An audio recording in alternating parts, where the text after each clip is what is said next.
On a tous besoin d'un mentor, quelqu'un qui saura apporter conseils et réponses à nos questions. Dans ce podcast, nos invités partagent leur expérience pour vous aider à trouver votre voie. Bienvenue sur All Access, porte ouverte sur les métiers de l'événementiel. Je suis Émilie, Content Manager chez WizEvent et pour cet épisode, je suis accompagnée de Serena, étudiante au sein de l'EFAP, l'école des nouveaux métiers de la communication. Bonjour à tous. Nous accueillons aujourd'hui Jean-Paul, directeur du Festival des Eurockéennes. Bonjour Jean-Paul. Bonjour. Alors est-ce que pour commencer, tu peux présenter à nos auditeurs les Eurockéennes en quelques mots ? C'est un festival de plein air, de musique, qui se passe le premier week-end de juillet et depuis bientôt 30 ans. Je compte pas les épisodes, les éditions annulées, mais c'est ça, et qui rassemble, qui déroule sur 3 à 4 jours et qui rassemble environ, on va dire 135 000 personnes par édition, et qui est, on va dire un peu un ancien dans la cartographie des festivals de musique, puisque c'est de musique populaire dont on parle, quoi. D'accord, donc quand même festival assez important en taille. Donc j'imagine que tu es certainement entouré pour organiser les Euroc, mais en tant que directeur, du coup, quelles sont les autres équipes que tu côtoies le plus dans ton métier ?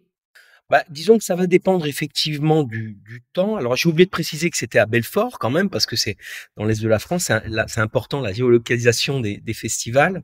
Ce que je peux dire, c'est que effectivement, il y a beaucoup d'équipes.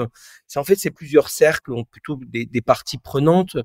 Il faut bien entendu, il y a l'équipe qui m'entoure. Donc là, c'est 9 personnes avec les métiers habituels, programmation, administration, communication et ce qu'on appelle le commercial, partenariat, sponsoring. Mais en fait, ça c'est un premier cercle, c'est le cercle organisationnel. Après, il y a le deuxième cercle qui va être le cercle de ce qu'on peut appeler les intermittents, c'est-à-dire ceux qui ont en charge, j'allais dire, le montage technique du projet. Et puis, on a d'autres parties prenantes, bien entendu, qui vont être les sponsors aussi, qui participent, j'allais dire, un peu à l'expérience. On a un autre pôle aussi qui est le pôle sécurité. Effectivement, le fait d'accueillir à peu près 35 000 personnes par jour, ça nécessite effectivement une organisation de sûreté et de sécurité du public. Et pour ça, comme nous sommes identifiés comme grand rassemblement par la préfecture, ça nécessite effectivement une collaboration avec les gendarmes, la police, etc., etc. Et puis, il y a encore une autre partie prenante aussi qui va être, bien entendu, les artistes et leur entourage, c'est-à-dire les agences, ceux à qui on fait des offres pour pouvoir accueillir ces productions. Et puis, il y a encore un autre cercle qui va être celui du cercle des associations, effectivement, qui vont nous aider à aussi tenir des buvettes, etc., etc., considérant quand même que le festival a une particularité, c'est qu'il n'a pas de bénévoles directement, mais il travaille avec des associations qui rétribuent. Donc voilà à peu près, j'allais dire, un peu l'ensemble des parties prenantes, et aussi les mécènes, je crois que j'en ai pas parlé, mais les mécènes au nombre de 140, plus leurs invités, et au sein d'un club des mécènes que l'on fait vivre aussi à l'année. Donc c'est quand même plusieurs parties prenantes, on va dire. En tout cas, on peut dire que vous êtes bien entouré. Donc, vous êtes directeur de festival. C'est un poste qui requiert, je suppose, un grand nombre de responsabilités. Mais avant qu'on parle de votre métier plus dans les détails, est-ce qu'on peut retourner un peu au commencement, donc plus les études que vous avez suivies pour arriver à ce poste ? Alors moi, je fais partie de la génération qui a pas fait du tout d'études destinées à ça, hein.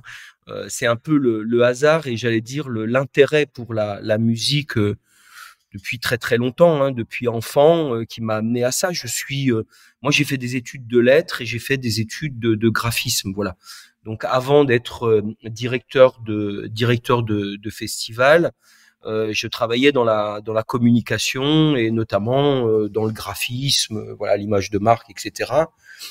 Mais ce qui m'a amené à cette affaire-là, j'allais dire effectivement, c'est le goût de la musique populaire et qui m'a amené peu à peu à organiser, on va dire un peu totalement en bénévolat, des concerts un peu dans ma région. Et je suis devenu progressivement conseiller artistique du festival des Eurockéennes. Ça, c'était dans la fin des années 90. Et puis suite à on va dire une crise, mais les festivals en ont toujours à un moment donné des crises, soit des crises de croissance, soit des crises d'image. On m'a demandé effectivement de réfléchir à un nouveau projet pour les Eurockéennes. Et puis une fois le projet proposé, on m'a proposé la place de direction. Voilà en fait comment j'y suis arrivé. D'accord, donc vous avez vraiment évolué et vu plusieurs postes. Maintenant, comment vous pourrez définir le poste du directeur de festival? Quelle est votre définition à vous? On va dire qu'on est à la fois, alors il y a le côté, on va dire un peu paillette sexy, en disant qu'on organise une grande fête énorme avec effectivement plein d'artistes et tout ça. Et puis bien entendu il y a tout ce qui est avant, quoi. Et tout ce qui est avant, c'est plus là de l'organisation, on va dire, de terrain.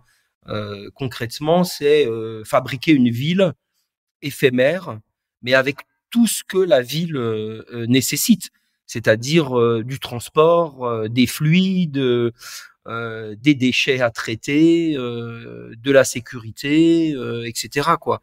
Donc j'allais dire que le métier, il requiert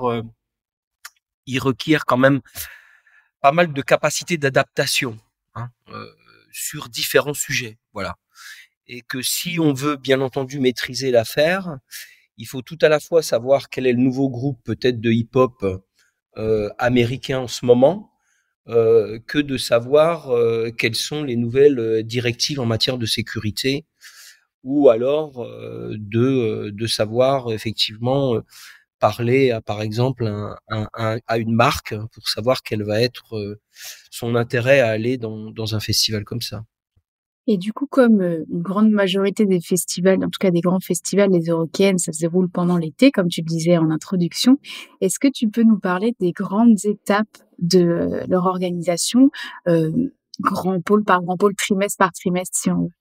Alors, c'est vrai que maintenant, les choses sont un peu précoces. Quand je dis ça, c'est que on ne finit pas un festival pour en commencer un deuxième, enfin en tout cas une deuxième édition. On est finalement tout le temps en train de préparer les éditions d'après. Soit parce que l'on parle avec des sponsors et qu'on étudie avec eux des contrats sur plusieurs années, ou parce que ce qu'on appelle des têtes d'affiche décident 2 ans avant qu'ils seront en tournée, et donc que nous on prépare déjà les offres. Et donc tout ça fait qu'on a un rythme, j'allais dire, qui est peut-être au moins séquencé qu'habituellement. Néanmoins, on peut se dire que quand on a fini une édition, on a ce qu'on appelle effectivement un rassemblement de tous les comptes rendus, voilà, de tous les comptes rendus de secteur. Et concrètement, c'est un peu la lecture de la plage, quoi, hein, pendant l'été, puisque nous on ferme en août, mais bon, voilà, il faut être prêt quand même dès septembre. Et à partir de là, on va rentrer dans une phase qui est vraiment la phase de la construction artistique, c'est-à-dire vraiment faire des offres aux artistes, les négociations, et puis avoir une réponse pour pouvoir, on va dire, être prêt à peu près en décembre, un peu avant Noël, pour commencer à donner des annonces, des premières annonces, et mettre en vente la billetterie. Et donc pour ça, ça veut dire aussi, et WizEvent en fait bien entendu partie, c'est-à-dire qu'on a tout de suite des questions d'ordre technique qui sont liées à la billetterie. À qui il faut vendre, sous quel canot il faut vendre, quel prix on fait au CE, est-ce qu'on met des tarifs étudiants en place, enfin bon, il y a un panel énorme de billetterie. Et bien entendu, et j'aurais peut-être dû commencer par ça, mais ça le fait en même temps, c'est bien entendu le budget, l'établissement d'un budget général, un budget prévisionnel qui est voté par notre conseil d'administration puisqu'on est une association. Donc en fait, ce budget, pour nous, il est de 9,5 millions d'euros par édition. Donc il nécessite quand même d'avoir, on va dire, un peu une vision très précise, ne serait-ce que, j'allais dire, de la scène, du nombre de gens qui doivent travailler, enfin tout, quoi, tout, tout, tout. Et ça, il faut le faire, j'allais dire, aussi rapidement que sérieusement, puisque c'est un peu le guide. Et une fois qu'on a ce budget prévisionnel et qu'on a finalement un peu tous les secteurs qui sont identifiés. Donc, ça veut dire qu'on a déjà demandé un devis à telle boîte de sécurité pour savoir combien de personnes ils peuvent nous donner. Et ce budget prévisionnel va être un peu notre guide de lecture pour effectivement savoir où est-ce qu'on doit atterrir, quels sont nos objectifs, etc., etc.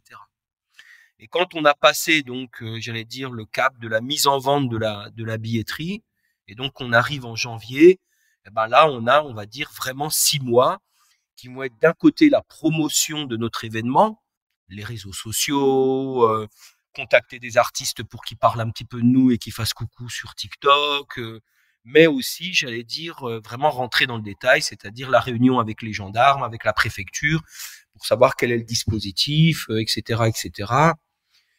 Et puis là, il y a des pôles qui commencent à se mettre en place. Il y a le pôle qu'on appelle recrutement, c'est-à-dire que nous, on embauche à peu près 500-600 personnes. Donc, il y a un pôle recrutement qui va se mettre en place et qui va faire un appel au recrutement, regarder les formulaires, etc., affecter les gens au poste. Puis de l'autre côté, il y a aussi les mécènes. Qui, chez nous, mécènes sponsoring, ça représente 25% de notre budget.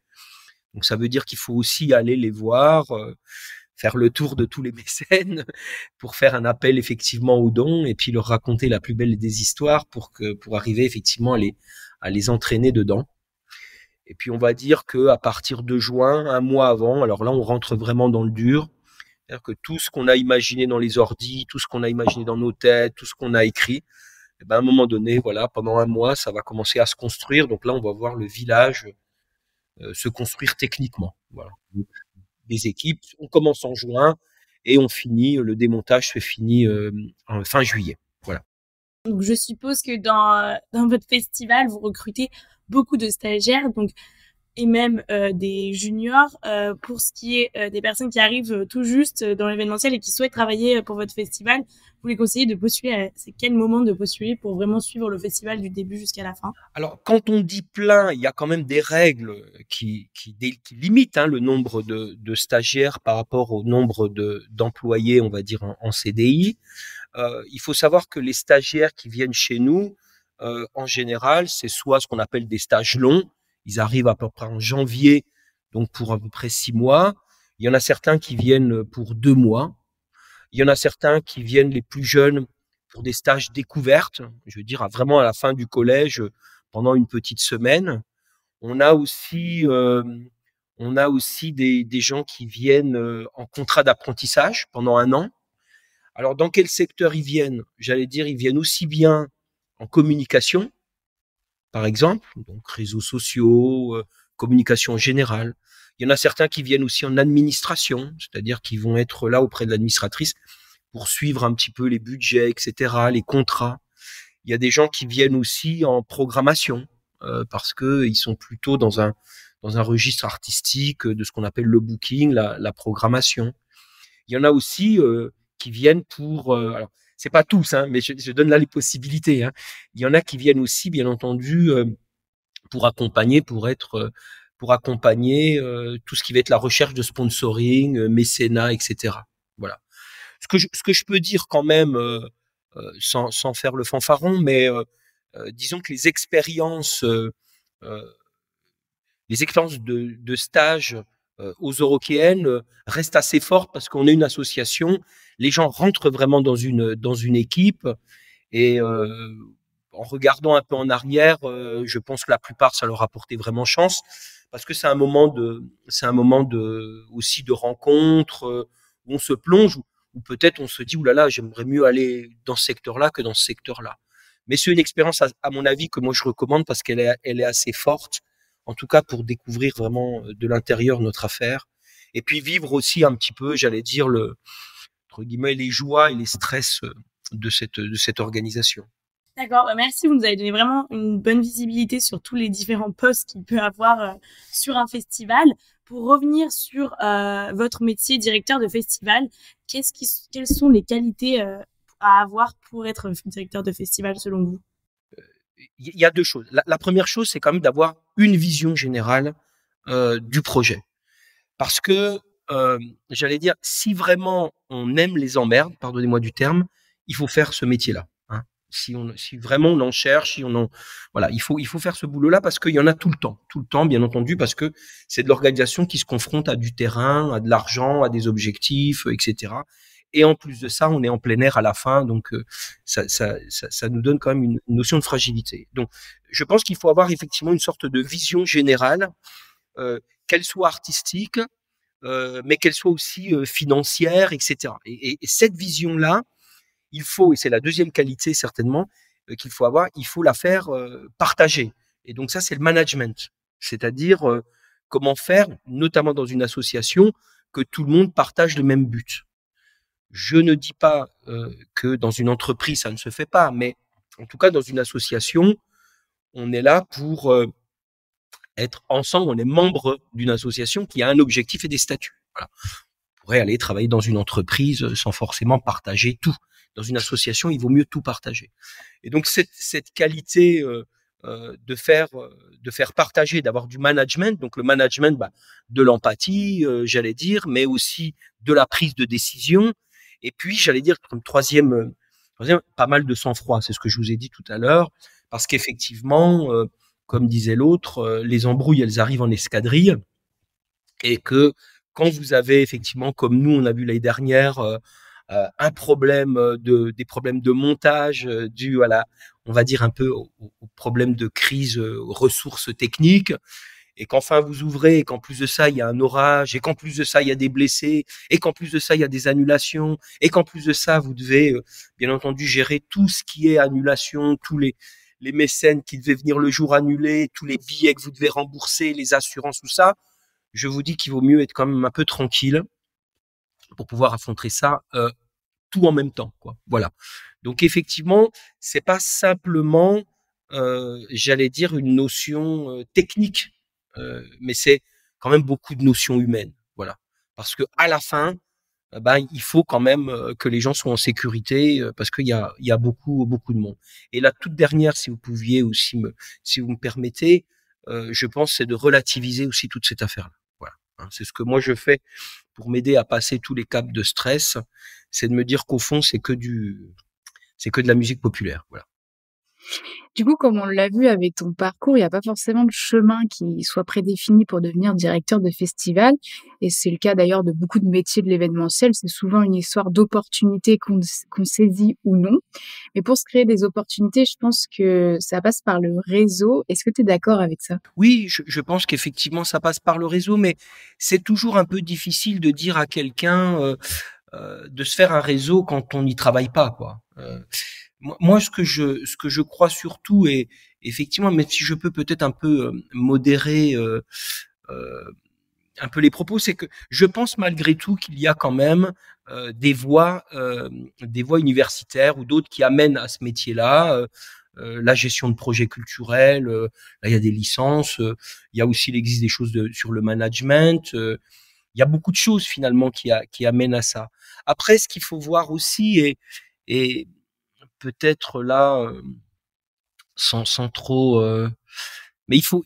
Quand je parlais de vision tout à l'heure, c'était qu'il y a pas une histoire, il y a pas qu'une histoire de technicité, quoi. Il y a une histoire effectivement de grande vision d'ensemble. C'est-à-dire, j'ai envie, moi, c'était simplement partager la musique, voilà. Alors, je le faisais avec mes potes, et puis après, je l'ai fait avec plein de gens que je connaissais pas forcément, mais c'est ça qui pousse à ça, quoi. Ce qui me pousse pas, c'est de dire oulala, je vais remplir une plaine avec 35 000 personnes, quel pied. Non, c'est pas ça, moi, qui m'intéresse. Donc, cette particularité-là, à mon avis, il faut la conserver. Et puis, je crois surtout, et c'est peut-être ça rejoint la remarque sur le réseau, je crois surtout qu'il faut aller absolument traîner dans les lieux où il y a les fabrications de ces événements-là. Que ça soit effectivement en stage, que ça soit en bénévolat, simplement pour voir comment on arrive à monter un peu. S'il y a des choses qui nous embêtent, ou s'il y a des choses qui sont bloquantes, ou alors des choses où on dit « j'aurais bien aimé être dans ce parcours de décision », ou « j'aurais bien aimé à ce moment-là, parce que ma personnalité aurait peut-être pu servir ». Je crois que c'est une confrontation entre une technicité qu'on apprend à l'école, mais surtout, j'allais dire, une personnalité. Voilà. Avant, dans les années 90, Je vous le cache pas, les stagiaires qui venaient chez nous, c'était plutôt, je dis pas les derniers de la classe, mais c'est ceux qui étaient branchés que par la musique, et puis les autres, ils s'en moquaient. Et donc, en général, ils le racontaient pas trop à leurs parents. Maintenant, on a des types de Sciences Po, quoi. C'est ça, hein, des gens qui nous demandent des stages parce que l'organisation de l'événementiel, c'est devenu quelque chose de très technique, etc. Malheureusement, il est bientôt l'heure de se quitter. On aurait pu continuer à parler pendant des heures. Je pense que c'est très intéressant et vous avez donné tellement d'informations. Pour conclure, je vous propose de faire un petit jeu qui est très simple. Je vais vous poser des questions et le but, ça sera de répondre en quelques mots, en une phrase. Donc, ce qui vous vient à l'esprit au final. Est-ce que ça vous va? Moi, ça me va, oui, ça me va. Donc, être directeur de festival, c'est? Je cherche un petit peu, c'est être passionné. Voilà. Les 3 outils du parfait directeur de festival. Moi, je dirais sang-froid, visionnaire et manager. Quel conseil donneriez-vous à votre vous d'il y a 10 ans? Je donnerais comme conseil, accroche-toi au fauteuil, ça va secouer. Et votre dernier conseil pour les jeunes qui nous écoutent et qui s'intéressent à ce métier? Foncez, parce que l'aventure, elle peut être vraiment très très belle. Et puis, j'allais dire, il y a plein de festivals, hein, donc vous avez le choix de voir ce qu'il faut faire et ce qu'il faut pas faire, mais le mieux c'est de faire le vôtre propre, quoi. Voilà, propre comme personnel, hein, bien entendu. Merci beaucoup Jean-Paul d'avoir répondu présent à notre invitation pour ce podcast, pour échanger sur ton métier et transmettre ton savoir aux jeunes qui nous écoutent. Merci également bien sûr à Serena qui m'a accompagnée dans l'animation de cet épisode sur le métier de directeur de festival. Et tant qu'à moi, je vous retrouve très vite dans un prochain épisode de la saison 3 de All Access pour découvrir un nouveau métier de l'événementiel. Ce métier vous a plu ou vous souhaitez en découvrir un autre? Abonnez-vous à notre compte et écoutez tous les témoignages des mentors de l'événementiel. Ce podcast est animé par WizEvent en collaboration avec l'EFAP, l'École des nouveaux métiers de la communication.